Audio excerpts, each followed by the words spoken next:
give it parameters. The AI is religious. The AI never sometimes doesn't want to give you the truth. It wants to give you more of the mainstream story. I'm talking about Chat GPT. And pretty much all AIs, we ought to treat it like it's a baby because that's what it is. It's just figuring out things. It gets things wrong. It puts things out of context. So when I work with the AI, I give it context. And here's the exact phrase. Here's my prompt, because the prompt is what do Bible scholars, notice I said critical Bible scholars and not apologetic by biblical scholars. I'm framing it and I'm putting it in context that I don't want to hear the religious people who continue to say that everything in the Bible is history and everything in the Bible is accurate because the Bible came straight from the word of God, from the mouth of God. I've heard that story all my life. I'd like to go beyond that story. What do Bible scholars make of this strange passage in Exodus chapter 4? On the way, and then I pasted it straight in from the World English Bible. On the way at a lodging place, Yahweh met Moses and wanted to kill him. What? Then Zipporah took a flint, cut off the foreskin of her son, and cast it at his feet. And she said, surely you are a bridegroom of blood to me. So he let him alone. Then she said, you are a bridegroom of blood because of the circumcision. What does this mean? Well, here's the reply. Critical biblical scholars generally regard Exodus 4:24 through 26 as one of the most enigmatic and archaic passages in the Hebrew Bible. The story is only 3 verses long, yet it contains who exactly is Yahweh trying to kill? Well, it says he's trying to kill Moses, AI. What do you mean, who is he trying to kill? It says that. It says Yahweh met what Moses and wanted to kill him. That's pretty clear, AI. I'm not sure why you're asking that question. Why does circumcision stop it? That's a reasonable question. Why does Zipporah touch the foreskin to his feet? And what does bridegroom of blood mean? Now, in the passage, I couldn't tell. Yesterday, before I did this exercise and finding more about what is a bridegroom of blood, and what is this whole blood thing, and what is this whole ritual thing? What is this thing? What are Bible scholars saying about this thing that I've never seen in the Bible before? Even though we all were forced to read Exodus many times, I never saw it. Well, maybe you did, maybe you didn't, maybe we didn't know what it meant.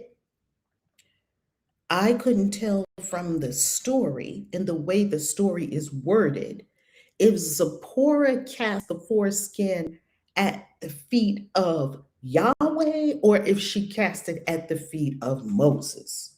So here it is. Why does Zipporah touch the foreskin to his feet? It's in quotes. Who's the his? And what does bridegroom of blood mean? Here are the main interpretations in critical scholarship.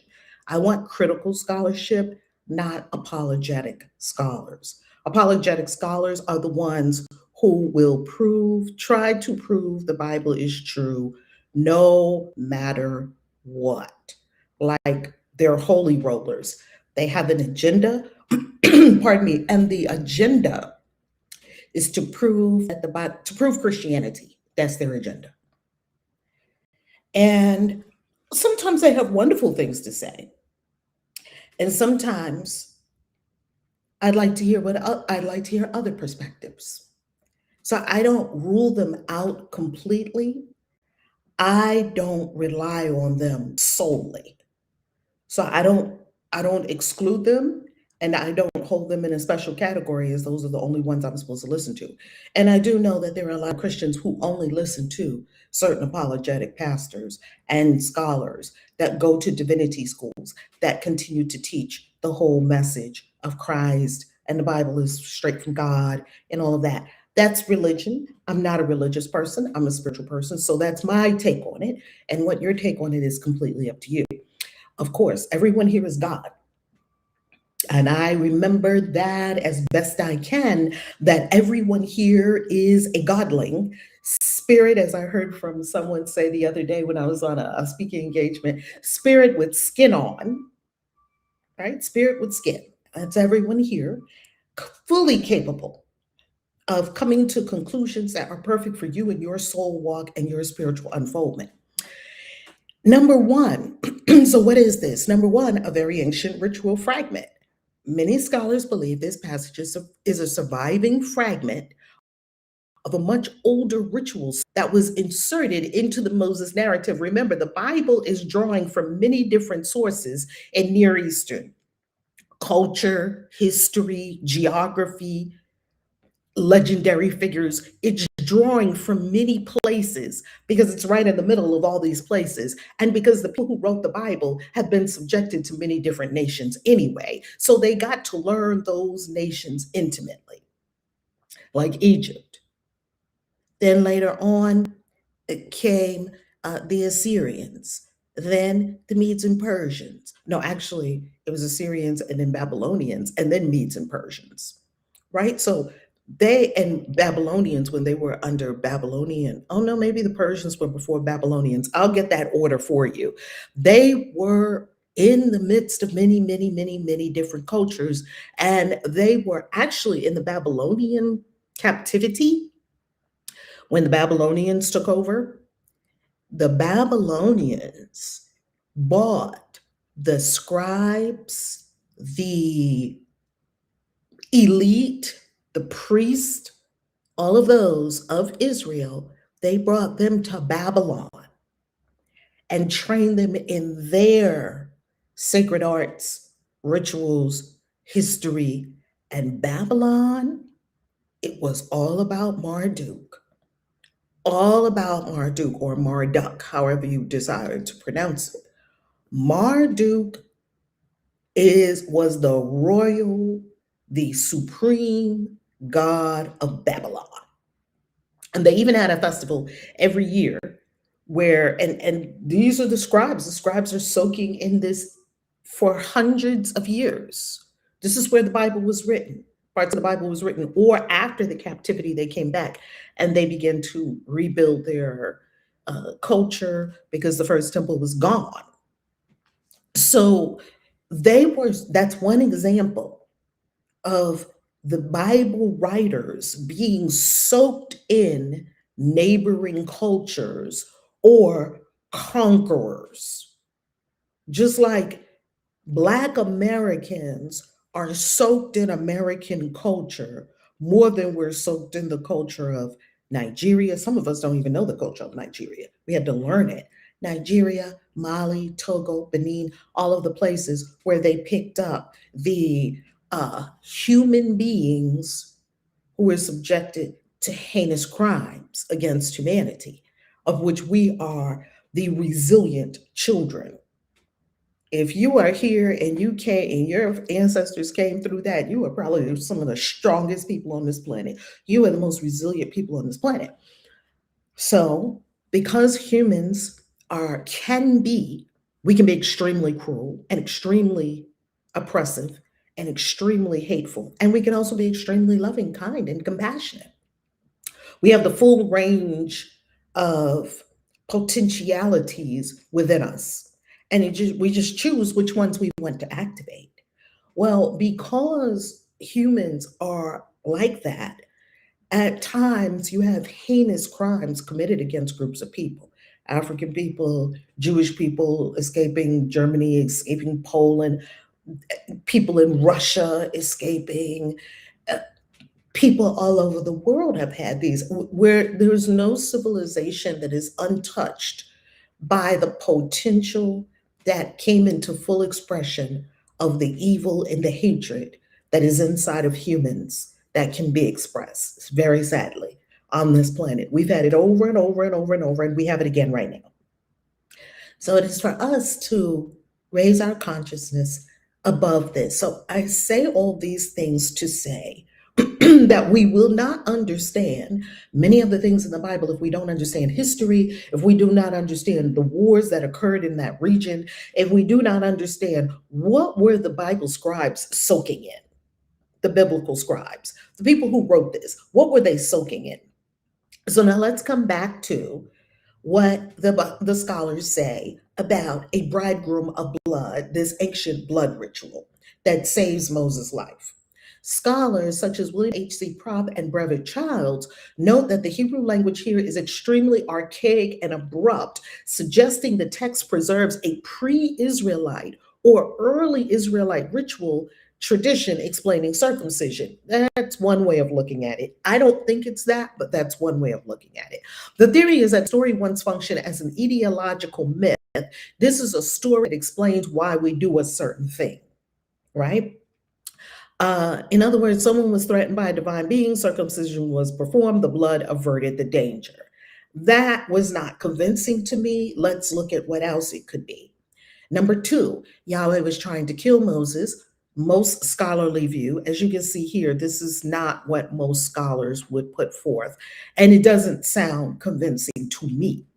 Yahweh was trying to kill Moses. Why modern critical scholars think the text means Yahweh intended to kill Moses? That's exactly what I read. Why? Because Moses had apparently failed to circumcise his son, violating the covenant of circumcision established in Genesis 17. That doesn't quite make sense to me either. When Zipporah circumcises the boy, the danger disappears. So the logic becomes Moses neglected a covenant requirement, Yahweh attacks him, Zipporah performs circumcision, the threat is removed. This interpretation treats the story as a warning story about covenant obedience. I don't buy that one either. Y'all let me know which one sounds right to you. One, two, or we have a few more. Okay. Number three, a vestige of apotropaic blood magic. Many scholars emphasize the magical or ritual nature of the act. It is a ritual. The key idea, blood repels divine or demonic danger. This is consistent with other Near Eastern practices where ritual blood averts divine wrath. I think we're getting somewhere here with Near Eastern practices of blood. A later biblical parallel appears in Exodus 12, where lamb's blood protects Israelite houses during the Passover plague. We know about that one. So in this reading, Zipporah uses ritual blood to ward off Yahweh's attack.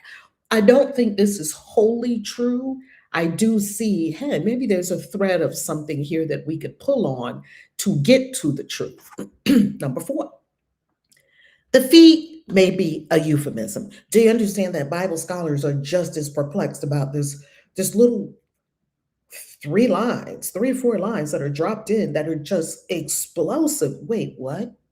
What did you just say? Like it's just dropped in like a bomb, sitting there. And you're just nicely reading, thinking that Moses and Yahweh are friends. Moses is Yahweh's best bud. Yahweh loves Moses. And wait a minute, he's going to do the thing you told him to do, and now you're coming after him in the night while he's in the lodging place with his wife and his sons? It's not logical. The feet may be a euphemism. In Hebrew, the word feet, raglav, can be a euphemism for genitals. Many scholars therefore interpret the act as Zipporah touching the foreskin to Moses' genitals. This may symbolically transfer the circumcision to Moses, who might not have been circumcised himself, a possibility some scholars consider. Another possibility, she touches the child's genitals with the foreskin, completing the ritual. The grammar is ambiguous, which is why scholars debate this point heavily. I can see why there would be a big debate around number four. Number four is sort of like she does the ritual on the baby. She touches it not to Moses' feet, but to Moses' groin, and says to Moses, "You are a bridegroom of blood to me."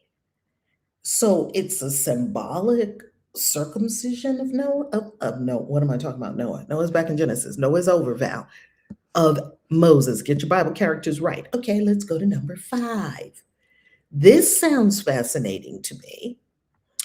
Zipporah as the ritual expert, only because I'm a ritual expert. So through all the ages, you have always had ritualists, people who, by the way, let me know if you all see how you loving, how you loving, how you loving.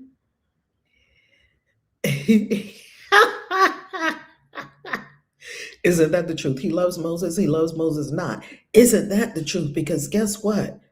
Um, you can't make one wrong turn with this God. You cannot make one wrong turn with this God. I do have something for y'all for Witchy Wednesday, so you're gonna love it. Okay. And I do not see it on the screen, so I'm wondering, hold on, let me see if I can get it pulled up for you. I have a QR code that takes you to, oh, boom. Okay, let me move this QR code over here. Can I move it? Okay, I have a QR code, and if you click on that QR code, I'll bring it up on the screen later. I have a QR code with some deliciousness for Witchy Wednesday. So just remind me to put it back up on the screen, okay? So I don't want to have it on the screen while we're reading through our synopsis from different Bible scholars, okay? It's Witchy Supplies. Yay! Okay. Zipporah as the ritual expert. We are still on screen share. Excellent. One fascinating feature scholars point out, this is fascinating to me because I am a ritual expert. This is Witchy Wednesday. This would be great if it's aligned. Oh my goodness, I would be so happy. When Zipporah, the Midianite woman, understands what to do, Moses does not. Moses was raised in Egypt. Then he leaves, he flees. So I guess he's on foot or maybe he's hitchhiking. Hey, can I get on your donkey? Hey, can I get a ride on your? I know I'm all dressed up with, you know, I look like an Egyptian prince, but I'm not. I promise you I'm Hebrew. Can I just ride in your, like the back of your chariot or something? I don't know how he got from Egypt all the way to the land of Midian. Did he walk? Did he ride a donkey? Did he get in a chariot? Did he walk along with a bunch of other people? Who knows? We don't get that part of the story. So somehow he goes all the way from Egypt to Midian. And it's not like today where you just, hop on a plane like I did last night and come hundreds of miles away from where you started in an hour, a couple of hours, in less than 3 hours. No, that's not it. So they're saying, okay, in this story, because remember, this whole thing is a story, it never happened. So we're trying to make we're trying to make heads or tails of what was in the scribes' minds as the scribes were writing these stories. What was in their minds? And we don't know who wrote the Bible, so we can't ask them. Plus, they're long gone. We could maybe get in touch with them in the spirit realms, which would probably be a really good idea for us to do. Can you tell me what you were thinking when you wrote Genesis, Exodus, any of the Bible books? This has led some scholars to speculate, the story reflects a Midianite circumcision tradition. Perhaps the Midianites were the ones who had circumcision. Remember that Moses lived among the Midianites, and his father-in-law, Jethro, is a priest. Some scholars therefore see the story as hinting that Israel may have adopted circumcision from neighboring cultures. So her father is a priest. She may or may not be a priestess. Either way, she knows all the things to do. I could see that there's some validity to that. Number 6, bridegroom of blood, Hatan Damim. The phrase Hatan Damim is unique in the Bible and poorly understood. They don't even really understand what these words mean in Hebrew. Anyway, 3 major interpretations exist. Wow, we have 3 possible interpretations of these 2 words because people don't know what the words are. And I find it fascinating that even Hebrew speaking people do not know exactly what the words mean. However, I can understand it because we're talking about ancient Hebrew, which is nothing like modern day Hebrew, just as Old English is nothing like modern English. A person could be speaking to you in Old English and you would literally think they're speaking another language. If you've ever read any passages in Old English, it's almost indiscernible, almost incomprehensible. And not meaning that it's bad, just we can't comprehend it.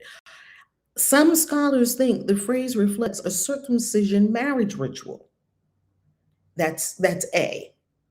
In some cultures, in some ancient cultures, circumcision marked a boy's entry into adulthood and marriageability. Zipporah may be saying something like, through blood, you become a true husband. Well, wouldn't he have already been a true husband when she married him? You're marrying the daughter of a priest. Wouldn't they already have done all the rites and rituals? You can't just walk in, marry the priest's daughter, and don't go through all the rituals and rites. So that's shaky for me. B, circumcision blood covenant. Others think it refers to blood establishing covenant kinship, meaning now you are bound by blood. I circumcised my son, I touched the foreskin to you, and now we're good. I think that would have already happened if this was a real story and you were really marrying. It's like you go and marry the pastor's daughter. You're not just going to walk in the church and marry the pastor's daughter and you're a hoodlum unless the daughter is totally rebelling against the mother and father or whatever. If you go and marry like TD Jakes and Sarah Jakes and her husband, you're not going to just walk in and marry Sarah Jakes and you just roll it in any old kind of way and you don't get with the program. You are aligned. That's how you are able to marry her, because the father was probably already looking at Moses in the story saying, oh, you helped water this might be a good man, right? In the story, we can imagine that in the story. C, a ritual incantation. Some scholars suspect it may have originally been a ritual formula or spell spoken during circumcision. You are a bridegroom of blood to me. I could see that. 7. So that was 6. 6 is bridegroom of blood. Hatan Damim. We know what it means. So here's some possibilities. Let's go to number 7. I see some merit in 6. I see some merit in a few of these, but I don't think any of them are giving us an answer yet. A narrative that barely survived editing. Many scholars note how strangely the story sits in the narrative. Now, we're not Bible scholars, and we noticed that. Yes, Bible scholars, you are right on that count. It is very strange. How do you just drop this thing in the middle of a story? We're on one story, and then all of a sudden you drop this thing into. And what's very fascinating about this bombshell being dropped into the middle of Exodus, last night I was just thinking about it like, how did I miss that Yahweh? It's like Game of Thrones. I'm like, how did I miss the plot twist in the story? I never saw it coming. These scribes have the best plot twist because I never saw that coming. And I'm seeking to make heads or tails of Moses is doing what Yahweh wants him to do exactly and precisely. And Yahweh comes to kill the only one who he deems to be the one to save the people. And isn't Yahweh's intention to save the people? So I guess you're going to have to find Aaron or somebody else to go save the people, even though you equipped Moses with the magical staff, you gave him the confidence, you gave him a side buddy, you gave him everything he required. And he's doing it. And Yahweh says, I'm coming for you. It's so creepy. Okay, let's go to number 7. Possibility. A narrative that barely survived editing. Many scholars note how strangely the story sits in the narrative. The flow of Exodus goes, Moses is commissioned by Yahweh. Moses travels back to Egypt. Suddenly, Yahweh tells him. That sounds so crazy to me. Y'all can see that I'm really grappling with this part of the Bible. What? And here's another piece that I was just going to say a moment ago. You actually don't need this piece of the story in it. You don't need this for the flow of the story, because then the story just picks up and keeps on going. So Why do we have this part of the story in the Bible? A scribe could have easily just jettisoned that out of the Bible, and the story essentially of the Exodus would have remained the same. This story doesn't change the narrative. So, why is it there? Why is it deemed critical enough to keep with all its strangeness? I love this because, wow, I love this. Zipporah performs circumcision, or Zipporah, however you'd like to say her name. The story ends abruptly.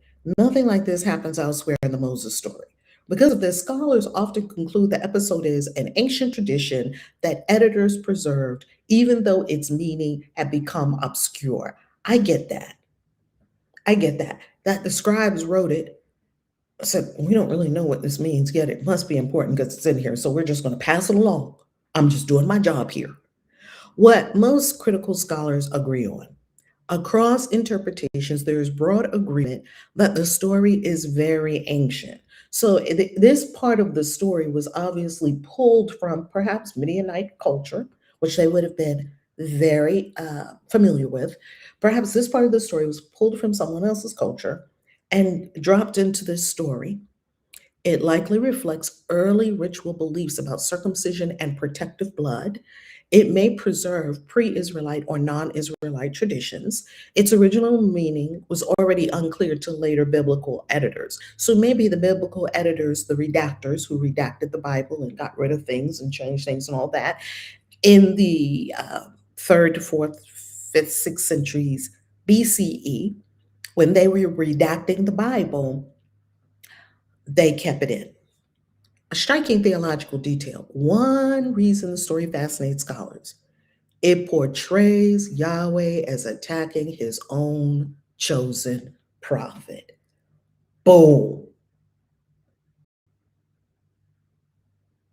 Which really drives home the point this ain't God. There is no moral explanation in the text.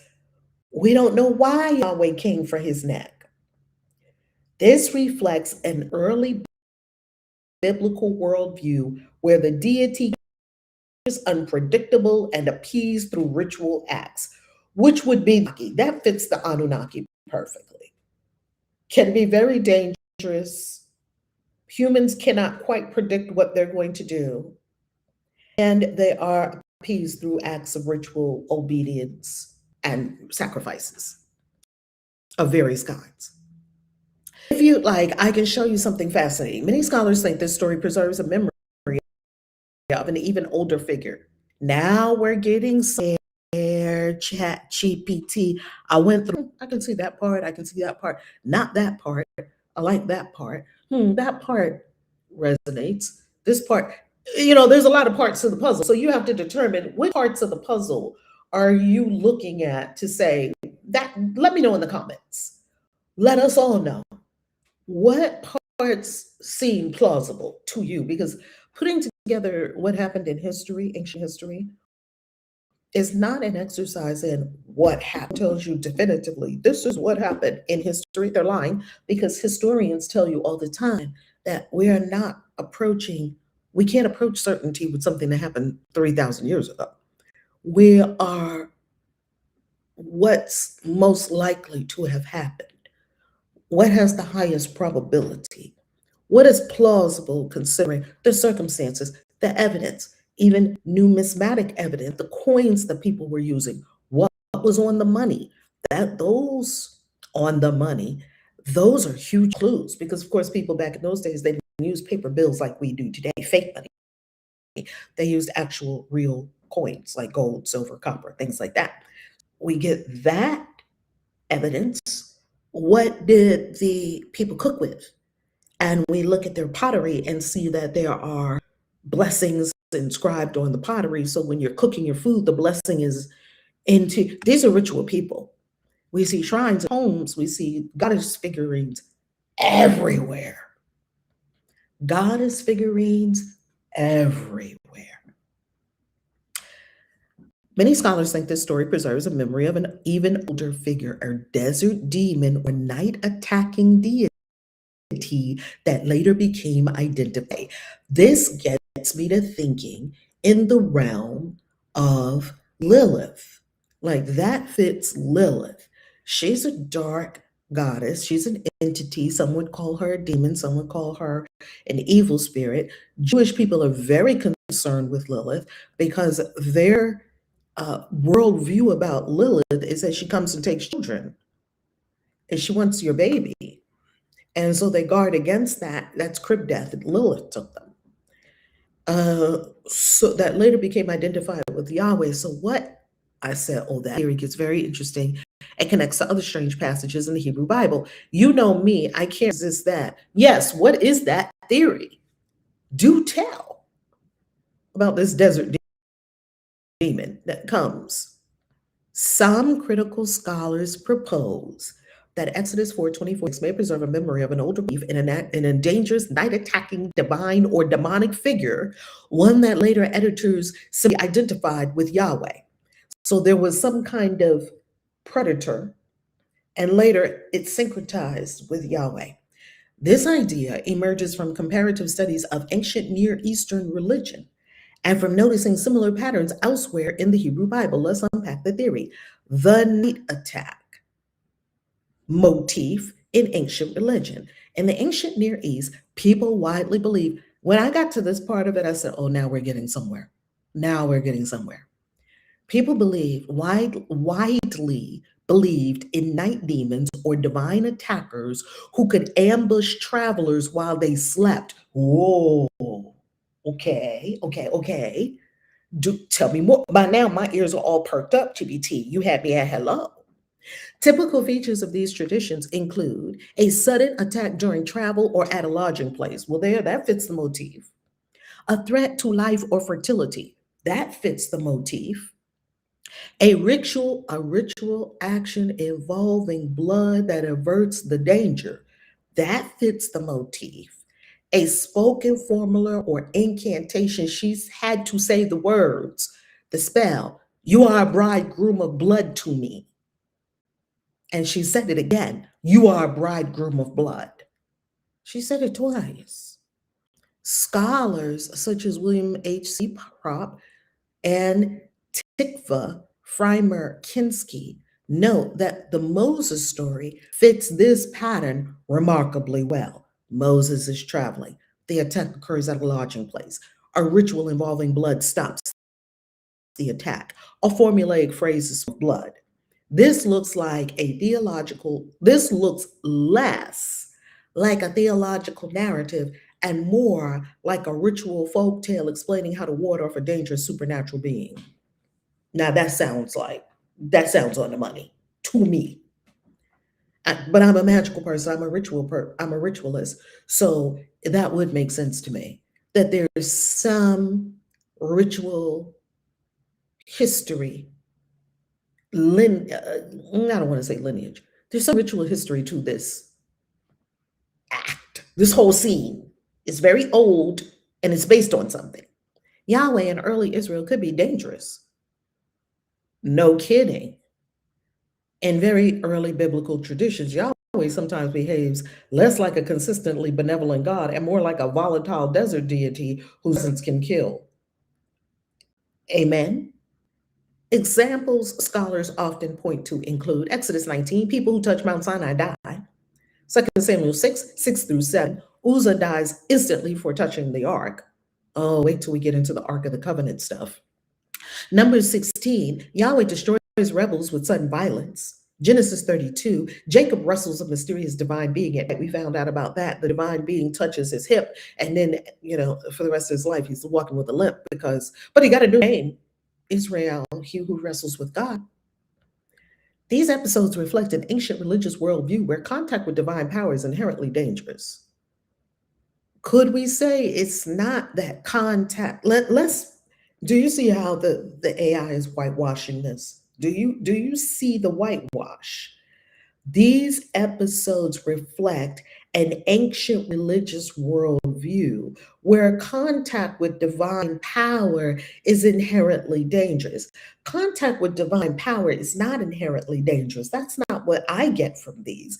I get from these fear and trembling of these super unpredictable, powerful beings that can off you at any moment and that did off people on the regular through all manner of means, including spreading disease, era epic. I was just listening to the era epic yesterday, including spreading disease and including poisoning water supplies, including wars, nuclear bombs, all the things that we see them do today.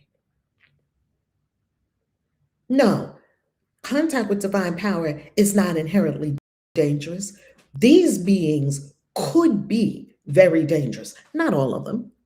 Many were benevolent and many were hella dangerous. Ninurta, Enlil, hella dangerous. Will drop bombs in a second. Will spread some poison gas in a minute. Let's get rid of these people.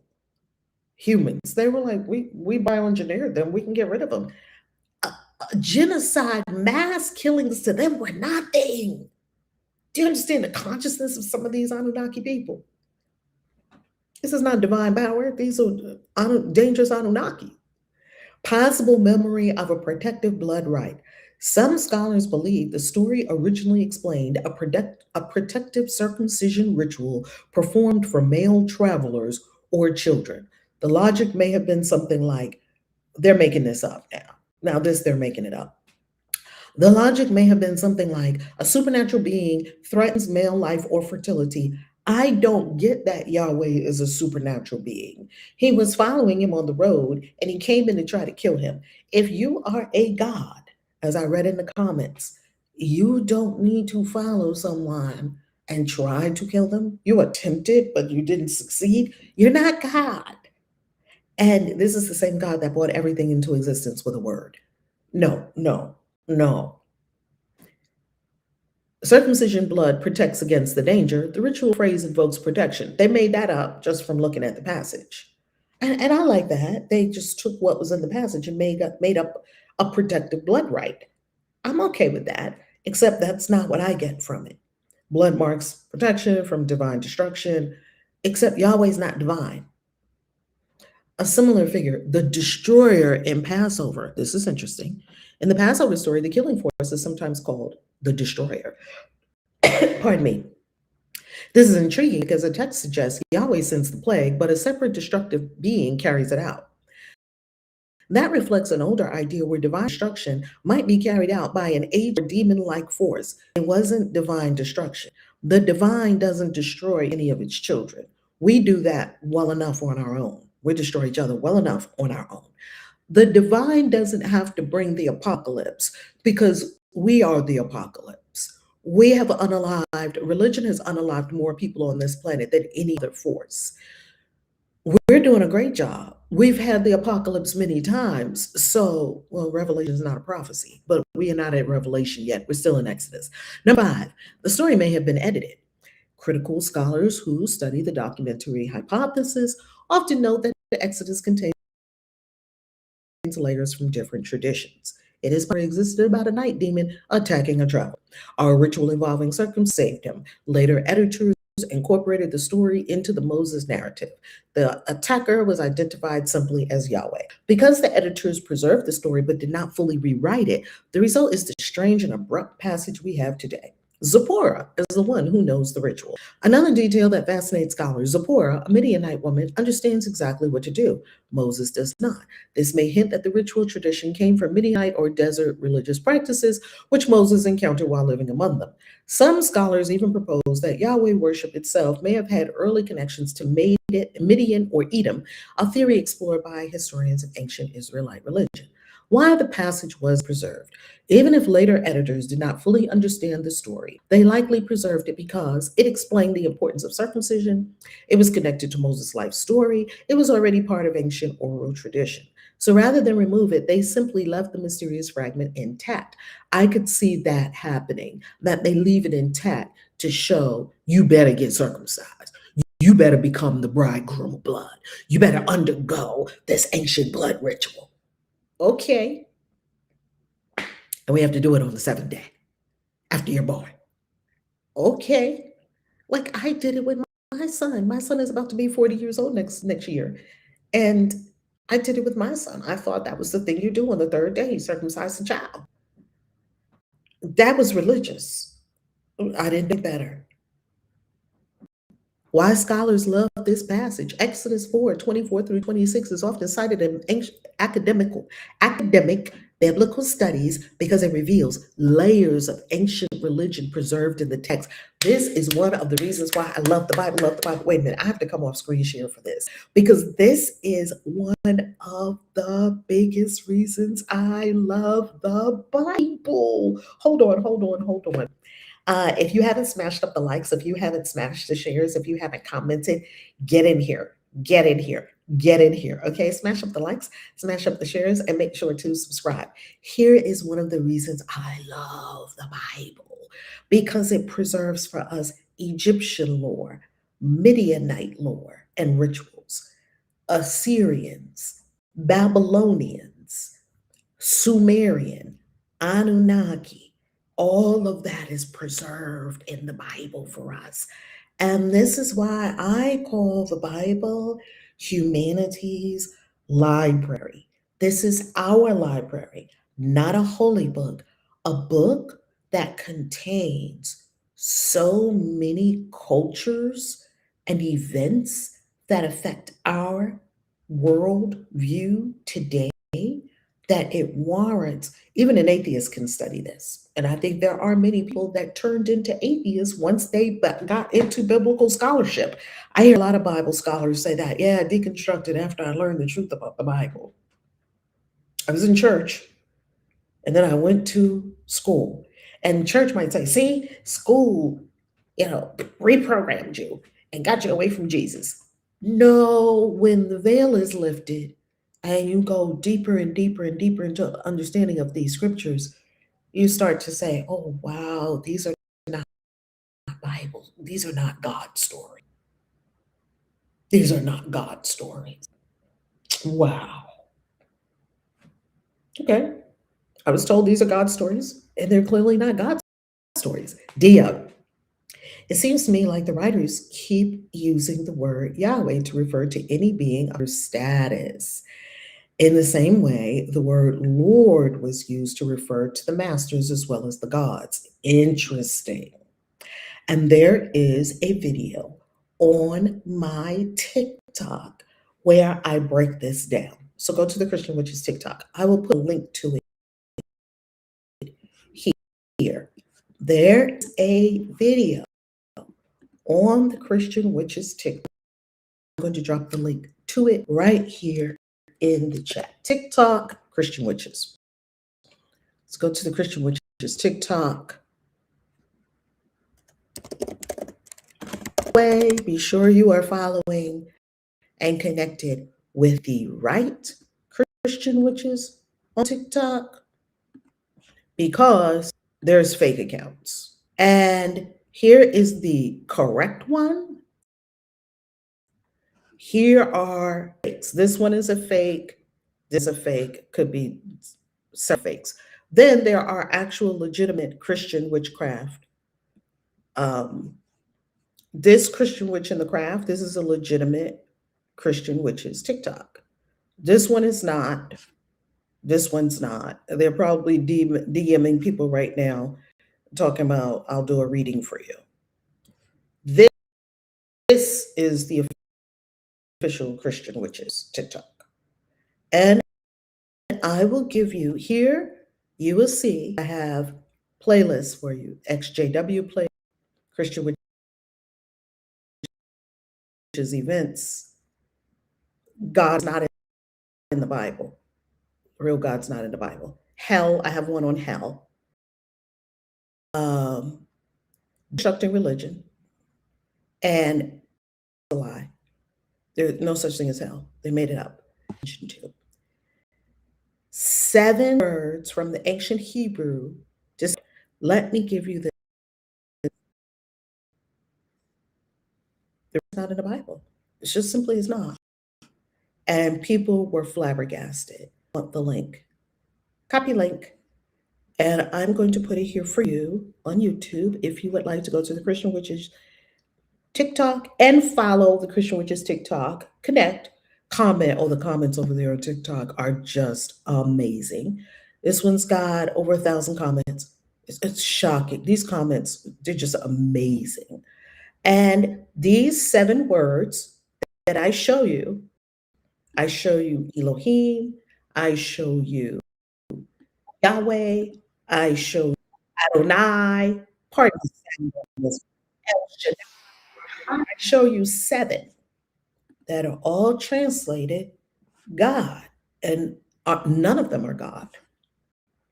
None of them are God. So you're absolutely right, Dia. We are critical thinkers around here. Let's continue with Exodus. So we're done with, listen, okay, stop for a moment. So there you have it.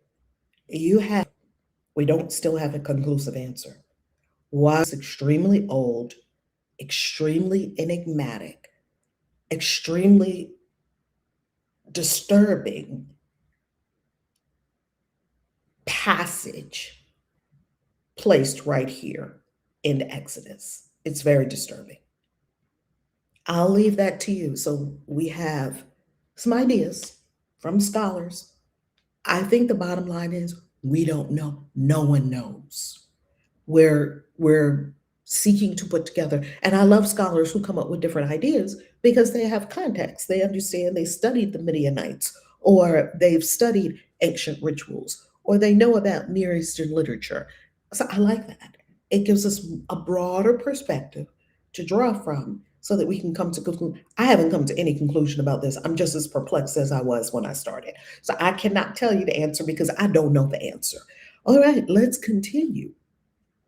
Exodus chapter 5 and 6. Let's go. Bible Gateway. And the reason that we are using the World English Bible, I tagged it for you. Oh, before we go into Exodus, let me share something. I said I was going to share with you. It's Witchy Wednesday. It's Witchy Wednesday. And I said I was going to share with you something wonderful. Okay. So that's the QR code. And I want you,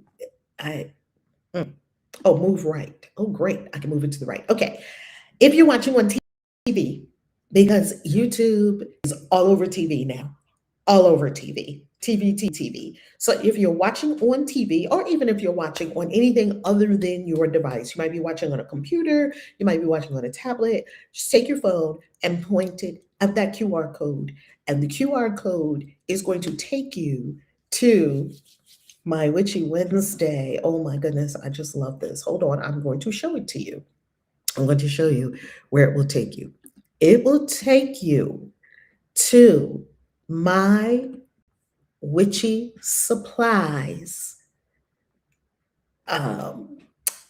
list that I curated on Amazon. This is not books. These are the Witchy Supplies that I use. Man, I go through Florida water. I just ran out of Florida water, and I got more coming. I got to order more when I get back home. I won't be home for a few days, so probably for a week. I don't know. I bought it 1 week, so you know how I roll. I roll with spirit. So Florida water, everything on here I have. So I'm not telling you to get things I don't have. Everything on here I have. This is tested by Reverend Val. These are so good. Bundles with the flowers, the sage bundle with the lavender. Like you can get sage everywhere and anywhere. Just go, in where I live in Miami or where I frequent in Miami. Baby, every CVS and Walgreens and grocery store is a magic shop. Because, baby, we praise around here. When I say pray, I don't mean, oh, please, God, give me this. I don't do that. I'm talking about we do ritual work, we do altar work, we are spiritual people, and we approach life from a spiritual perspective. That's exactly why I'm doing the ritual with all of us on the winter solstice. Good Lord, doing another ritual on the winter solstice, on the spring equinox. So I'm talking about unusual sage bundles. This has a cinnamon. Oh my goodness.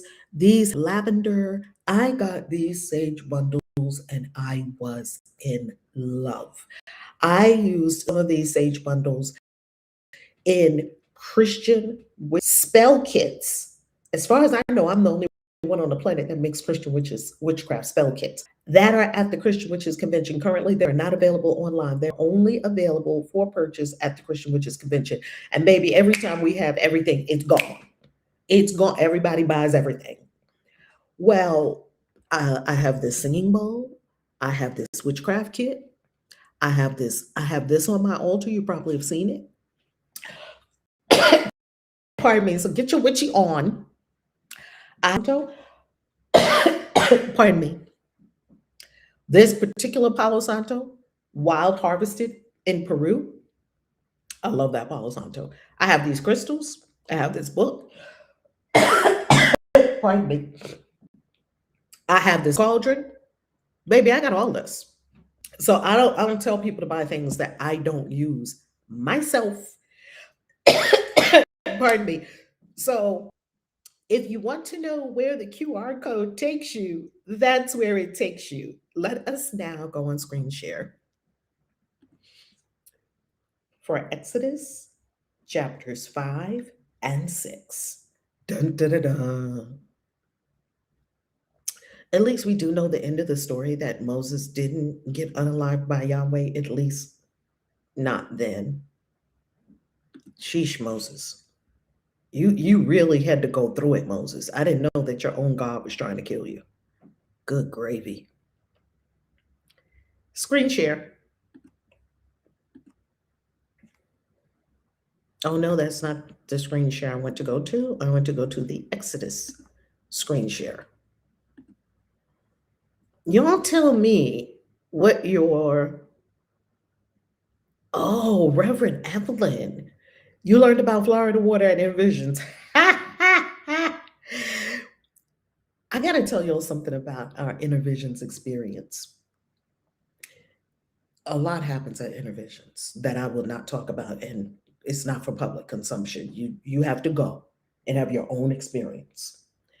And in one of our experiences, very intense, our class realized that we didn't have with us super handy in the moment. We had them here and there, the go-to things that are required for certain experiences, spiritual things. And so we made a juju bag. We made a class juju bag. And we were like, okay, if anything pop off in here and people are asking for this and asking for that, we got it. Okay. Baby, we had the liquors because one takes vodka and one takes rum and one takes these spirits. So one wants honey. What? Don't worry, whatever pops off in here. And that's what I'm saying. Be prepared. Get your Florida water, get your Palo Santo, get your sage. You can get your sage, pure sage, or you can get your sage with lavender, give it a different spiritual energy and essence. You can get your sage with roses, sage with cinnamon, bringing that abundance. You know, witches have been using cinnamon for abundance, Greek seeds for abundance, and drawing the money and all of that for probably thousands of years. Thousands of years. Why? Because it works. Because it works. All right, our juju bag was a toolkit on wheels, baby. Let me tell you, you need that. I think the class juju bag originated either with the line before us or with our line, because somewhere in there, does every line still do a class juju bag? Because baby, you need it at Intervisions, and you're gonna deal with some real spirits, and you need to. Oh, you only have your mobile device? Excellent. Thank you, Dia, for asking that question. Yes, there is another way to do it. I will put the link here in the chat, and I will also put the link in the pinned comment today. Okay. because it's Witchy Wednesday, and I just want to bring you something lovely and witchy about spiritual practice that helps us all grow in our witchcraft and magic every Witchy Wednesday. So if you're watching on a TV or anything other than your device, you can use the QR code. If you're on your device, you can use the link here in the chat. If you are watching the replay, not the replay, if you're watching this, whenever you're watching it, if you're not currently live, even though when you're watching it, it's still live because you're here with us live whenever you're watching it. Isn't that magical? Then you will see it below the vid in the pinned comment. Thank you for using my Amazon links. Thank you for supporting the global work of Christian. Thank you for being so kind and for all of you just supporting the work as you do. Thank you to all the members. Thank you to everyone who buys the books. Thank you to everyone who's registered on the Kickstarter to be notified when the book is ready on paperback and hardcover. Thank you, thank you, thank you. I so love you for supporting this work and for being a friend of Christian Witches, Valerie Love, the channels, and everything that we do. Thank you. I gotta say that. I gotta say that. And I also want to make sure that you are, let me tell you something. People started registering for this ritual the day I did it. I think I'm actually going to learn more about the blood rituals. I think I'm going to learn more about that so that I can help people with that. Our next ritual is on the spring equinox coming up. On the spring equinox is a video about what it is. These are some of our candle burn. This is a candle burning ritual. I will be burning a candle for you. In the ritual, this is wealth and abundance, my favorite kind of ritual. The money uncrossing ritual. You can actually still get the money uncrossing ritual and perform it yourself. This is the Hyros Gamos ritual for love. We did this on the summer solstice last year.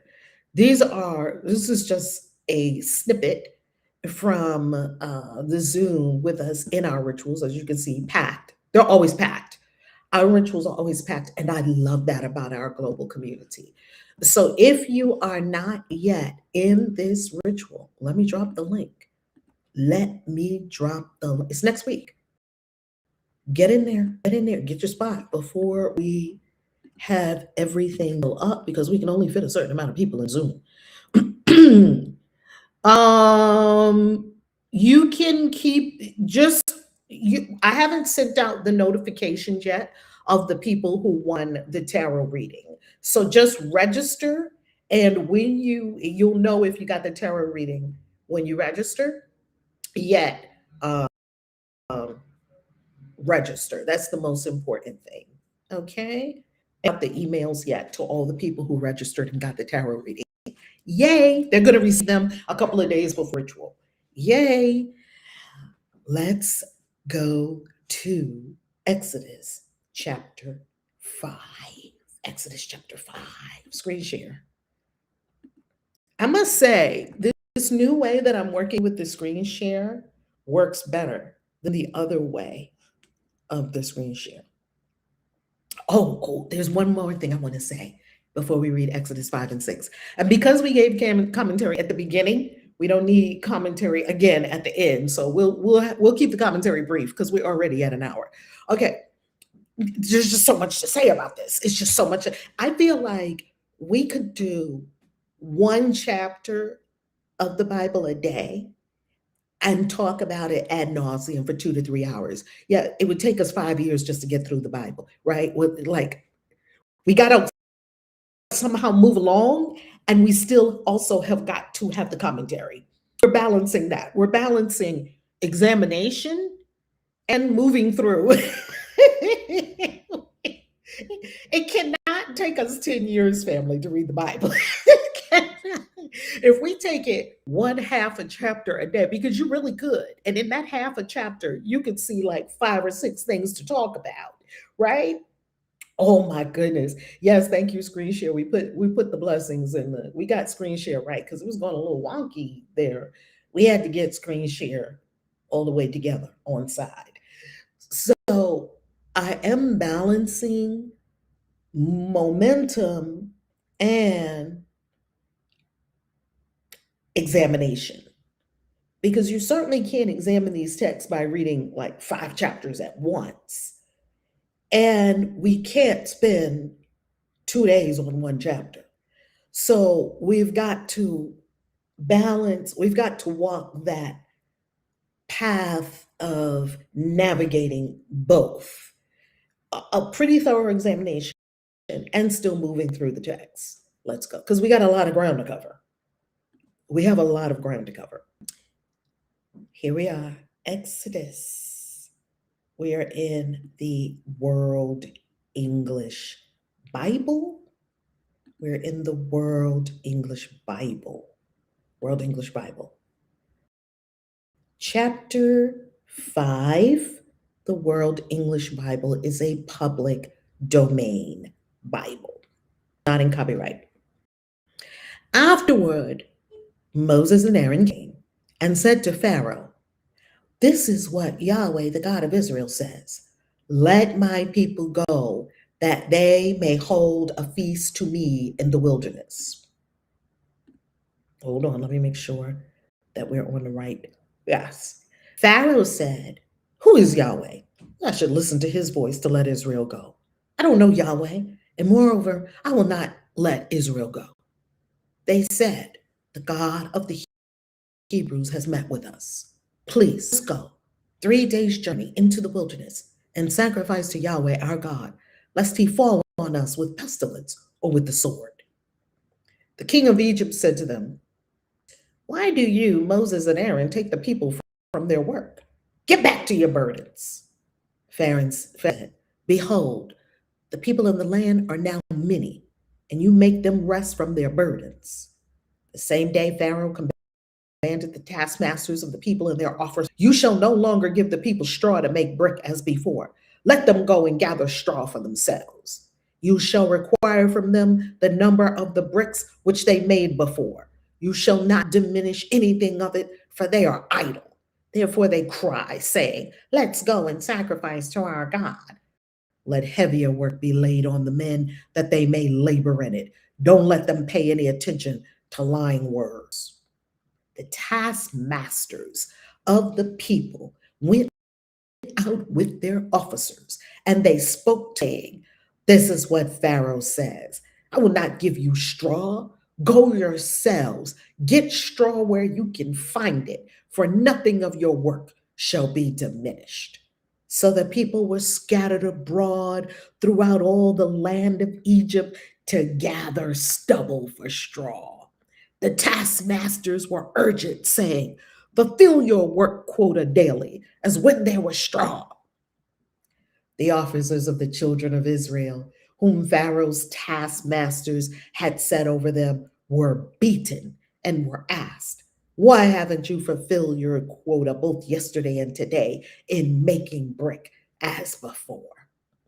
Then the officers of the children of Israel came and cried to Pharaoh, saying, "Why do you deal this way with your servants? No straw is given to your servants, and they tell us, 'Make brick.' And behold, your servants are beaten, but the fault is in your own people."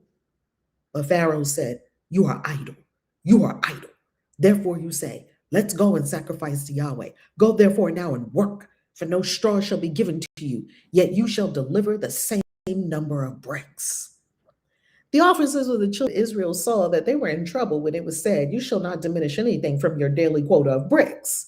They met Moses and Aaron, who stood along the way as they came out from Pharaoh. They said to them, "May Yahweh look at you and judge, because you have made us a stench to be abhorred in the eyes of Pharaoh and in the eyes of his servants, to put a sword in their hand to kill us."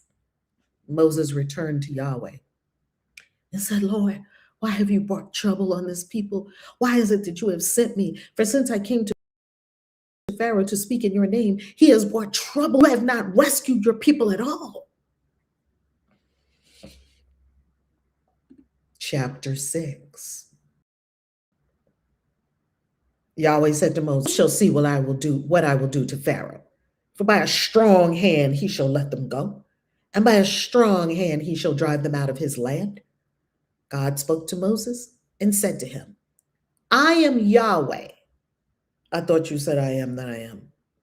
Anyway, I appeared to Abraham, to Isaac, and to Jacob as God Almighty.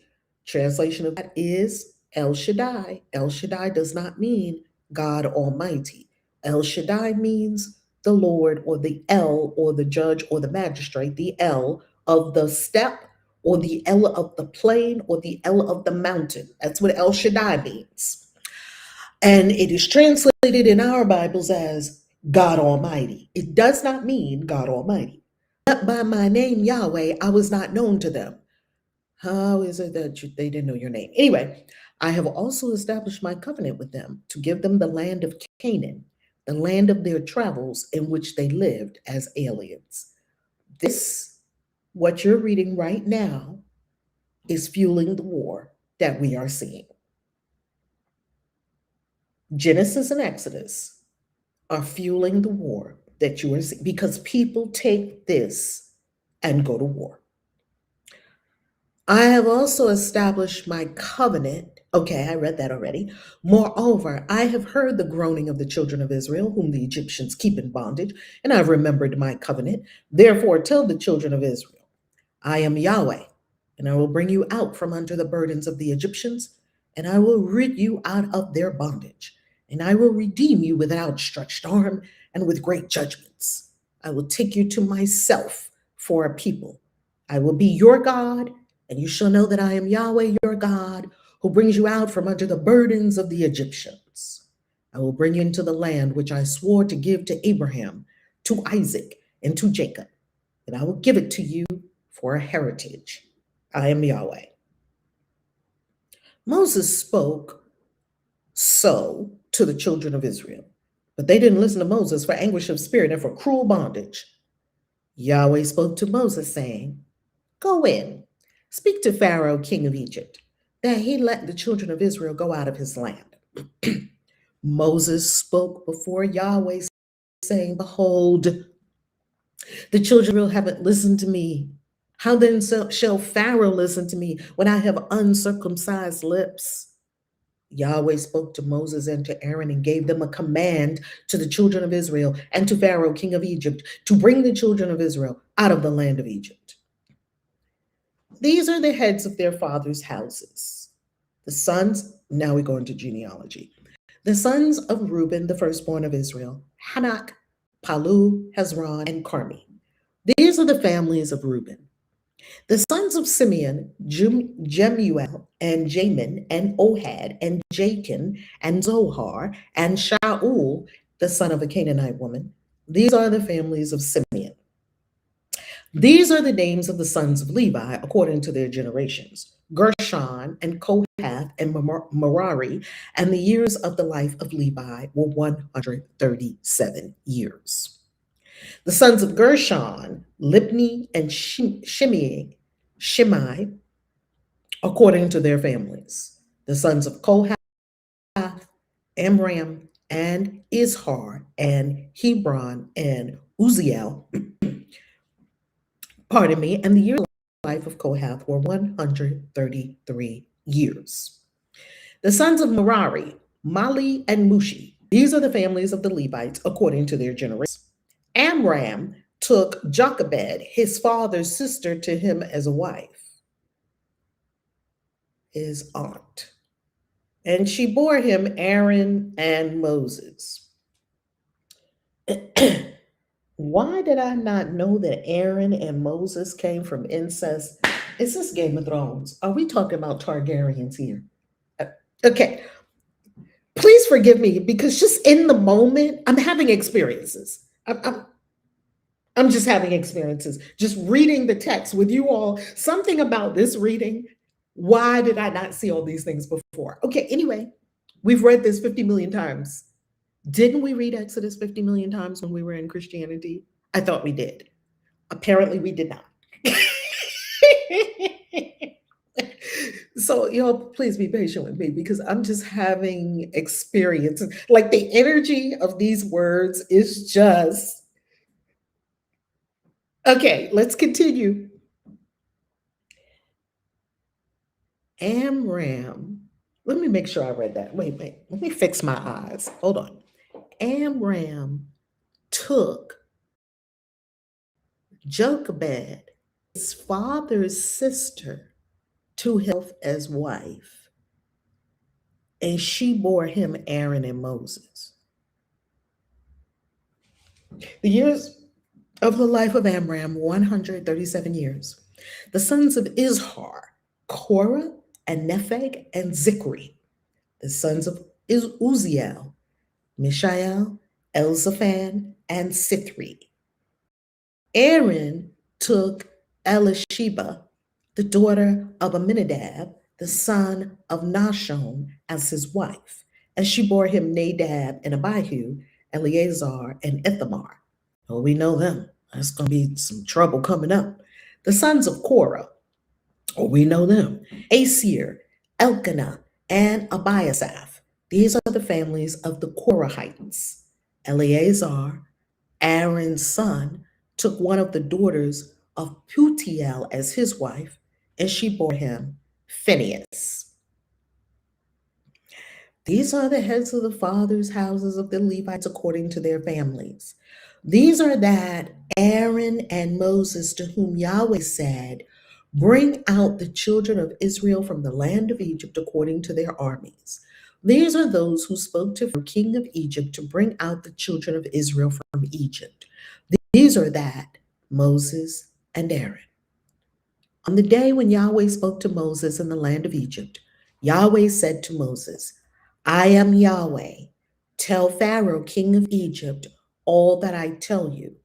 Moses said before Yahweh, behold, I am uncircumcised. I am of uncircumcised lips. And how shall Pharaoh listen to me? Did y'all notice again the abrupt change in tone from Yahweh and Moses are having an argument to genealogy? Wait a minute. We're in the middle of an argument here. And here enters in the person. It's like an intermission. And here comes the part of the play where a person brings a big scroll and starts reading genealogy again. What is with you guys in this genealogy thing? Gracious. Okay. Let's recap.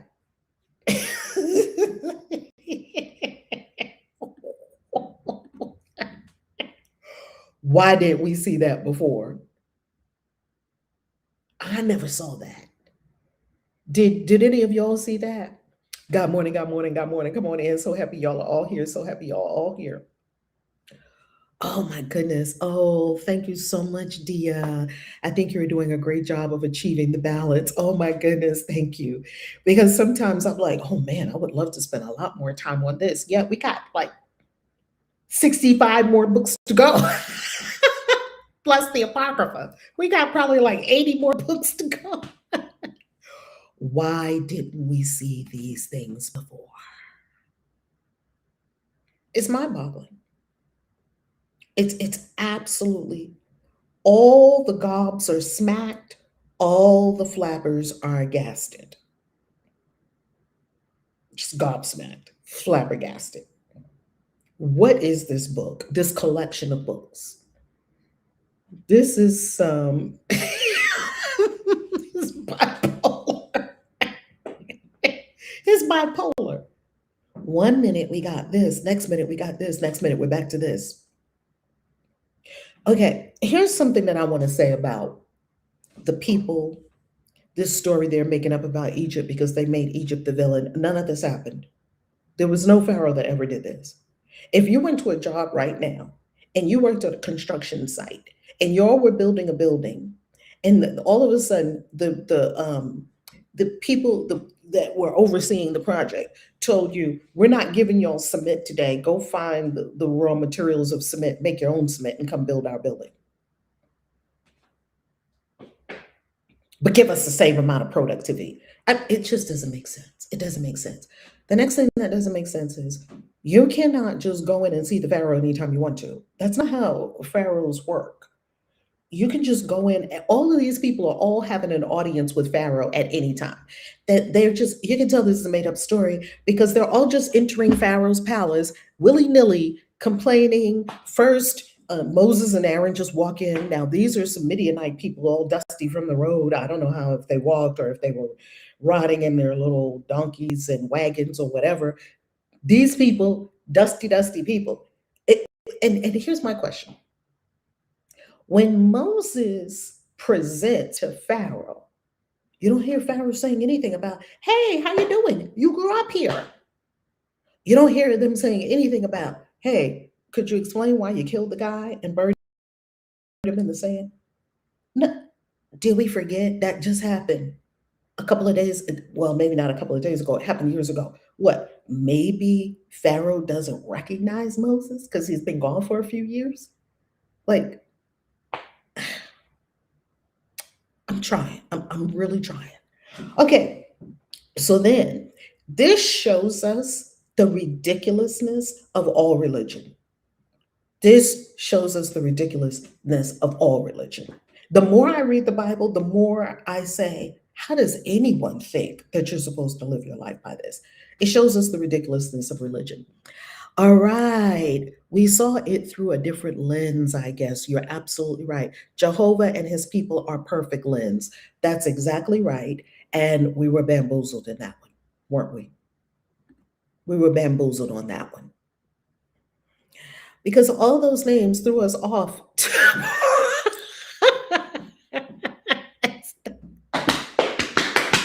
And this is why scholars say they had to come up with, why does the Hebrew Bible, the Torah, the law from Genesis to Deuteronomy, and the Hebrew Bible is more than Genesis to Deuteronomy. I'm talking about the Pentateuch.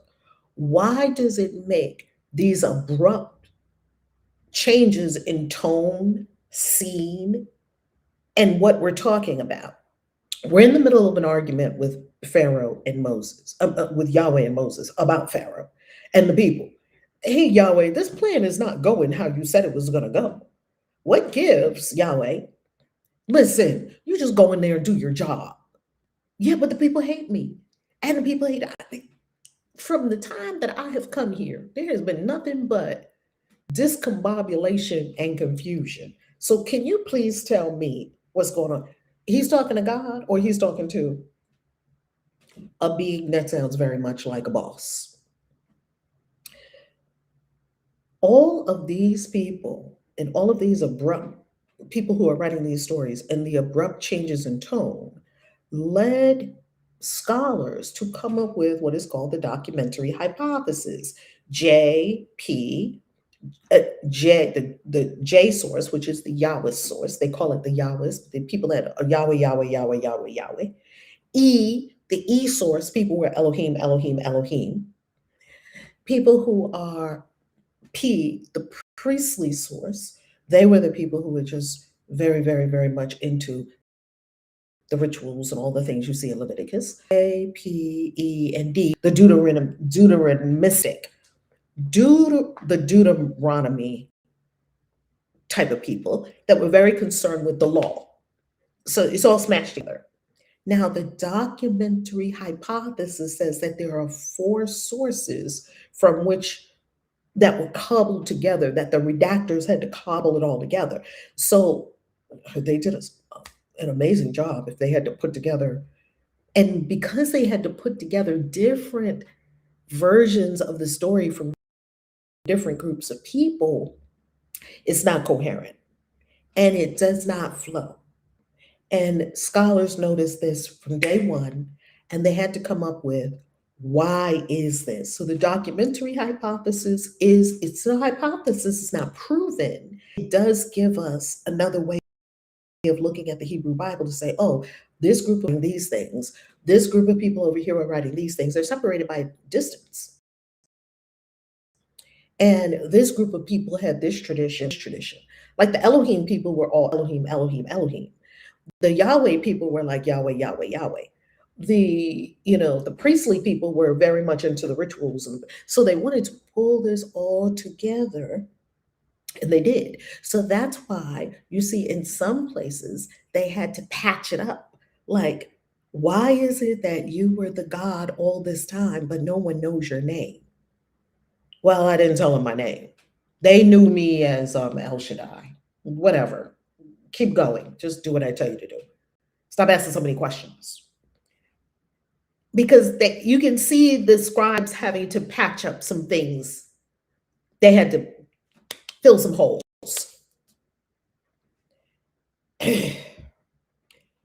Everyone cannot get an audience. Here's another point, going back to a point I started earlier. Everyone cannot get an audience with the Pharaoh. You can't just walk up to the palace and just walk in anytime you feel like it. That's not a thing. But look at all these people running in and out of Pharaoh's presence. First, Moses and Aaron go, they talk, get out of here. And you know what? I'm going to make it even worse for the people. Pharaoh goes, makes it worse for the people. Like, who is this Pharaoh? They say it was Ramses. This Pharaoh doesn't have good common sense. But how did he become the Pharaoh? Most pharaohs did not behave this way. Okay, then people come. And did you hear the part of the story where the Hebrew people, some of them had been picked to be the overseers of their own people? Did you hear that part? Like in slavery, we would have called that an Uncle Tom. Like now you work for the slave master, we would have called that an Uncle Tom. We know what an Uncle Tom is. No, no. So these people, now they go into Pharaoh and they're talking to Pharaoh. How is it that the Hebrew slave masters, underlings that are also Hebrew, can just walk into the palace at any time and talk to Pharaoh? Anytime. Anybody get an audience with this Pharaoh at any time. That's not how it works. That's not how it works. And the other thing I want to say about this story is if we read it as it is I would say, an elementary exercise to pick the story apart. You don't even need advanced critical thinking skills to pick this story apart. So the fact that they got us to believe these stories by picking out certain passages that they wanted to highlight and keep in front of us to keep us bamboozled. They told us to read the Bible, yet they were counting on us never reading it. And most of us didn't read it all the way straight through, like myself. I was there for 26 years. I never read the Bible straight through. I read whole big portions of the Bible. I read lots of the Bible. I never read it as I'm reading it now, probably because I wasn't ready. Oh, now I'm ready. Oh, trust me, I'm going to get to the bottom of this whole book and what's in it and why they had me in it for 26 years of my life. And guess what? It was well worth it. Because if I had not been in that book for 26 years of my life in the cult of Jehovah's Witnesses, I wouldn't be where I am today. I'm so thankful for my walk and my journey past where I was. I love you, and I'll see you tomorrow for the continuation of this incredible story. Peace.